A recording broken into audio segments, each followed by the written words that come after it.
While the Yankees and Dodgers dog it out in the World Series for who will be the MLB champion, the Philadelphia Phillies have shifted their focus to rebuilding the roster and giving themselves the best chance next year. Well, when looking at options, Lars Nootbaar is a name that has entered the conversation as a potential trade target for this Phillies team. Me and Luke are going to break down our thoughts on what he could bring to this team, if that could be the right fit and a guy that could play a hand in getting this team over the edge. But before we dive fully into the conversation, Luke, I'm going to throw it to you right away. What is your initial impressions of Lars Nootbaar? How are we feeling? Nah, I'm out. I don't. He just seems too much to be like a bit of a project. Okay. He's young. I mean, I guess I can't really say he's young. He's 27, but I just I don't need a project. Okay. And I don't think project's the right word because he's shown 4 years now that he can play a little bit. But I don't know. He just doesn't feel like the answer to me. The stats are Not great. iffy. Yeah. Like they're I think I'm just very far out on him. I don't think it makes sense. I don't think it would be the right move. I think there's better options. And I don't think they're in the point of their sort of run here where they need a 27-year-old outfielder who's never hit over 260 in his career. I don't really see it, honestly. Okay. No, totally fair. Well, let me try and sell you on it a little bit here. We do have this article from shout out to John Stolness of The Good Fight, who pointed out these kind of potential targets. They're familiar names that are floating around, but I thought he did a nice job sort of making the case. So to lay out what he's got for Lars Nootbaar here, he writes, Nootbaar has not lived up to the expectations of a top prospect status in the St. Louis organization, but one thing he has done through the numerous injuries in his first 4 seasons is see a lot of pitches and put together solid at-bats. He ranked 58th in pitches per at-bat with 4.09 in 24, had the 8th highest walk rate at 12.8%, and 19.5% strikeout rate was well below the MLB average, 102nd out of 287 players there. Most importantly, he had the lowest out-of-zone swing percentage in baseball of just 16.9%. He simply did not swing at pitches out of the strike zone. He did miss 13.3% of pitches in the zone, but that was just tied for 76th. The counting numbers were not overly impressive, batting .244, .342, and .417 with a .758 OPS, just a bit below his career of .774, and after playing 108 games last year, still has never played 120 in a season. Well, while he's left-handed, he actually hit southpaws better last season with an .800 OPS compared to righties of a .743 and an OBP that is actually pretty damn good.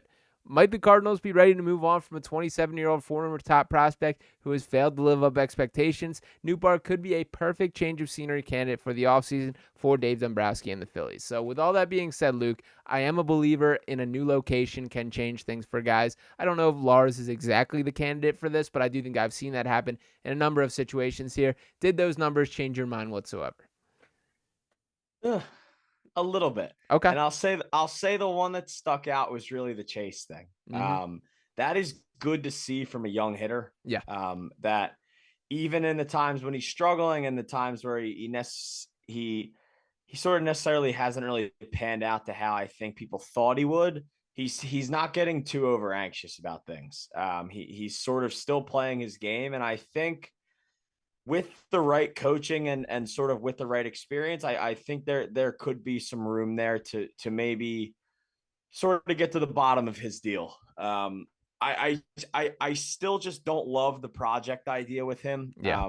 But if the Phillies can get him for maybe not some big crazy deal, I wouldn't necessarily be totally against it. I think it's just a matter of what really the situation is. I don't think you can go in the next year with Nootbaar and Marsh or Nootbaar and Rojas, and I don't think he's that much of an upgrade over Brandon Marsh if he even is. Okay. So I don't.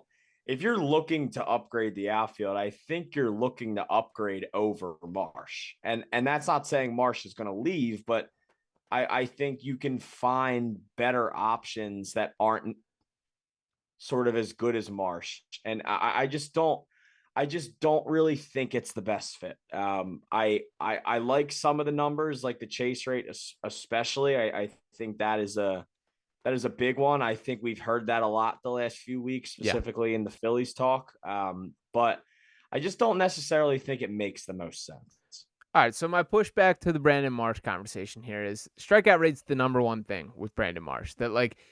That is his issue. That is his Achilles heel. And for what it's worth, his bat's been far better than advertised since he came to Philadelphia, like significantly based on what we were expecting. I kind of viewed Marsh as more of like a Rojas mold from how he was marketed and the expectation. He's been way better than that as a hitter.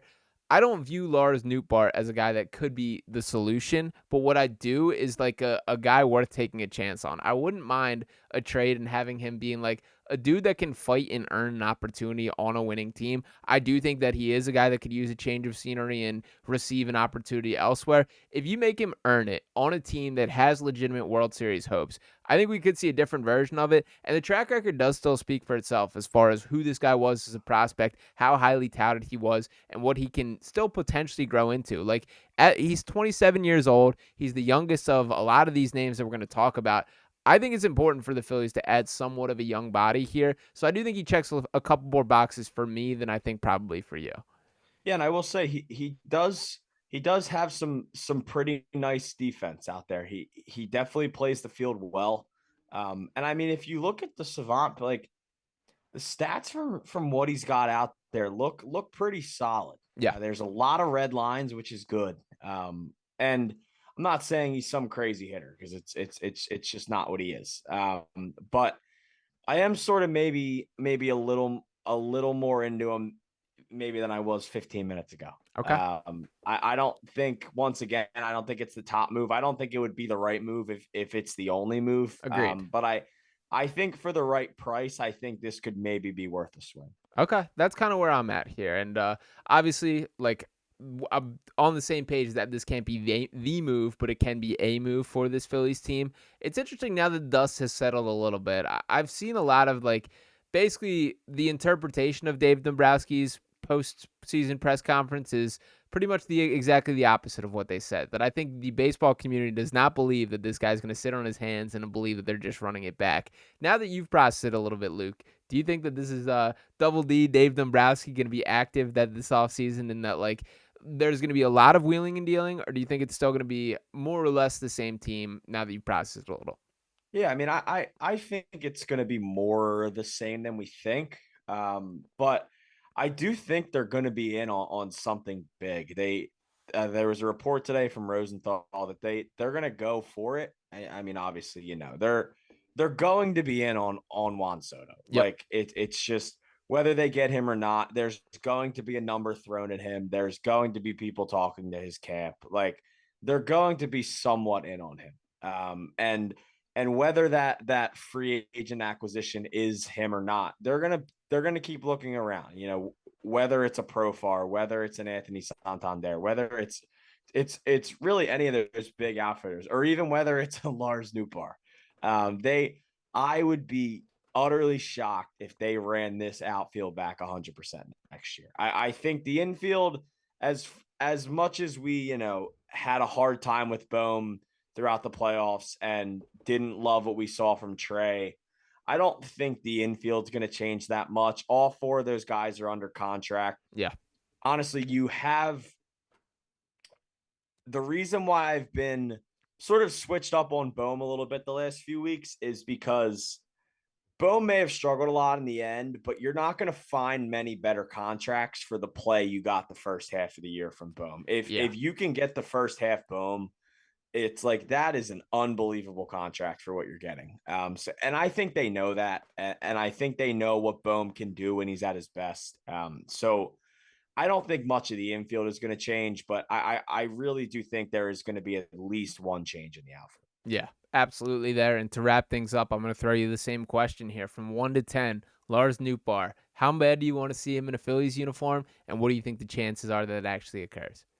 Ooh, let's go with a 4 For one? for one. Okay. Let's go 4 or 5, 4.5. Okay. And then as far as think, I would say probably like a 3. I don't think it's that likely. Yeah. It really just just matters on the asking price, really, what they want. Yeah. I'll go 5. I'll go a bit higher. 5.5 for me. I'll All right. sit, I'll sit a little bit on the other side, but same outlook overall that this can be a move. This can't be the move for this Phillies team. And there's got to be some bigger fish being pulled out of that pond when everything is said and done. So we'll see how things shake out from there. But Lars Nootbaar, another name that I did want to bring into the conversation here. Let us know what you guys think in the comments. Do you agree with us? Is that a guy that you want to see in red pinstripes next year? Let it all loose in the comments below. Make sure you're smashing that subscribe button if you have not already, dropping a like on this video. And me and Luke are going to be with you for the length of this offseason, breaking down everything that goes down with this Phillies team. Appreciate each and every one of you guys tuning in, and talk to you next time. Peace.